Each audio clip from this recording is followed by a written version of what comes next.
I've told this story maybe 3 times in my life.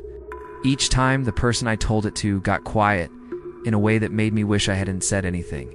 Not because they didn't believe me, but because I think they did, and they didn't know what to do with that. I was 10. We just turned 11. I can't remember exactly which side of my birthday it fell on, and somehow, that small uncertainty bothers me more than it should. What I do remember is that it was summer. The kind of summer night where it stays light outside longer than it should, and you feel like you've been given extra time, like the rules are slightly suspended. My parents let me have 2 friends over, Kara and Bex. We'd been in the same class since 2nd grade. We knew each other the way you only know people at that age. Completely, carelessly, without any of the performance that comes later. My house was an old one. A wide 2-story with creaking floors and a basement my dad used for storage, and a spare room on the ground floor that we called the den. That's where we set up. Air mattresses, sleeping bags, a bowl of chips that was nearly empty before it got dark. We watched a movie, something animated, nothing scary. My mom checked on us once and told us not to stay up too late, and then the house got quiet the way it does when adults go to bed. It was a good night. Easy. That kind of loose, rambling conversation that goes from one thing to another without any real direction. Kara fell asleep first, the way she always did, mid-sentence almost. Bex and I stayed up a little longer, whispering, careful not to wake her. At some point, I noticed the den door was open. It was the first thing. Not wide open, just slightly, an inch or 2. Enough to let in a thin strip of the hallway light. The small nightlight my parents kept plugged in near the bottom of the stairs. I hadn't left it open. I was sure of that. I was the kind of kid who closed doors out of habit.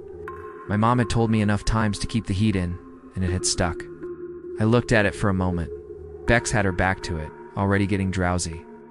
Kara was definitely asleep, and I just lay there looking at that thin strip of pale yellow light coming through the gap, telling myself my mom had probably nudged it open when she came to check on us and had pulled it all the way shut on her way out. That was it. Obviously, that was all it was. I got up and closed it. I remember the feeling of the carpet under my feet, the way the air in the hallway felt slightly cooler than the den. I didn't look down the hall, closed the door and went back to my sleeping bag and fell asleep. When I woke up, the door was open again. Same amount, same thin strip of light. I stared at it for a long time. There was no draft. The windows were closed. The air conditioning unit was old and barely worked, so no strong airflow to push a door. I sat up slowly, careful not to wake the others, and I watched the door as if watching it long enough would tell me something. Didn't move. I closed it again. This time I noticed the latch didn't click the way it usually did. The mechanism felt slightly loose, like it wasn't quite catching.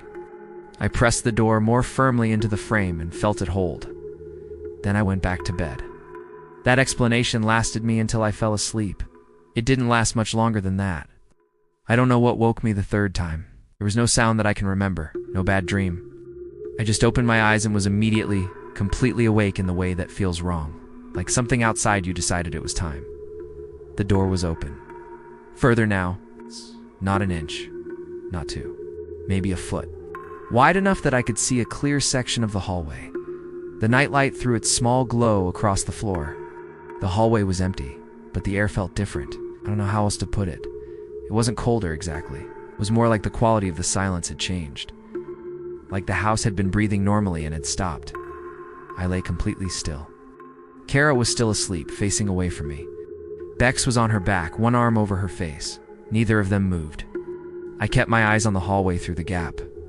Nothing. Just the empty hall, and the low yellow light, and the silence that had weight to it. I told myself I would count to 30 and then close my eyes. I told myself the latch was broken, the door kept drifting. I told myself both of those things in a steady, deliberate way, the way you talk yourself through something when part of you already knows better. I got to maybe 12. That's when I heard it. Sound from somewhere deeper in the house. Not the den, not close. From further back toward the kitchen or the hallway that ran behind the stairs. Ow. It was subtle. A soft sound, and I want to be careful here, because I've turned it over in my memory so many times that I do unfully trust my description of it anymore. But what it sounded like in the moment was a step. One step on a hard floor, a deliberate placement of weight. Then nothing. I did not move. I think I genuinely stopped breathing for a few seconds, just lay there rigid in my sleeping bag while my brain ran through the explanations. My dad getting water, the house settling, the refrigerator cycling on. All the sounds an old house makes at night that you learn to sleep through. But my dad's footsteps had a sound I knew, heavy, flat, unhurried. This was not that. This was slow in a different way. Careful in a way that felt like the opposite of accidental. I reached over and put my hand on Bex's shoulder. She stirred but didn't wake. I pressed a little harder.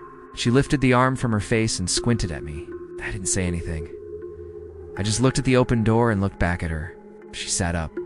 We stayed like that for what felt like a long time. The two of us sitting in the low light of the den, watching the open door, watching the strip of empty hallway beyond it. And then Bex grabbed my arm. I felt it before I saw it, her grip sudden and tight. I looked at the doorway. There was a shadow at the far edge of the hallway light. Low, too low to be an adult standing, still to be anything I could immediately explain. It sat just at the threshold of where the night light reached, in the border between lit and dark. It didn't move. I don't know what it was. I want to be honest about that. It's possible it was a bag my dad had left near the stairs. It's possible it was the particular way the dark folded at that end of the hall. I've told myself both of those things many times, but it had a shape, and the shape was wrong. Bex made a sound, not quite a word, something below that, and it was loud enough to wake Kara, who sat up fast and looked around and said, "What? What's happening?" And the three of us were suddenly all awake and upright and looking at the doorway, and then Bex screamed. She screamed, and Kara screamed, and I think I screamed too, and then the light in the hallway flicked on, the full overhead light.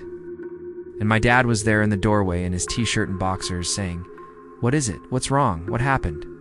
We couldn't explain it. We tried. We said there was something in the hall. Someone in the hall. My dad walked the whole ground floor with every light on. He checked the basement, checked the back door. He came back and said the house was empty. Everything was locked. We'd probably just scared each other. My parents slept with the door open the rest of the night. Didn't sleep at all. In the morning, everything looked the way it always looked. The hallway was just a hallway. The nightlight looked small and ordinary. My dad made pancakes and didn't bring it up again. Bex didn't sleep over after that. Neither did Kara. Not because we stopped being friends. We were friends for years after, but no one suggested it again. Not once. Like we'd all agreed without saying so. I've lived in a lot of places since then. Apartments, shared houses, a place by myself for a few years. Nowhere ever felt quite like that house did after that night. Not haunted. That's not the word I'd use. More like aware. Like something had been there long enough that it knew the floor plan. Knew which boards to avoid. Knew how much a door needed to drift open before someone would notice. My parents sold the house when I was in high school. The family who bought it had 2 young kids. I've thought about that more than I'd like to admit. The shadow at the edge of the light. The single step on the hard floor. It's a door that kept opening no matter how firmly I pressed it shut. I've never gone back. I don't think I want to know what I'd find.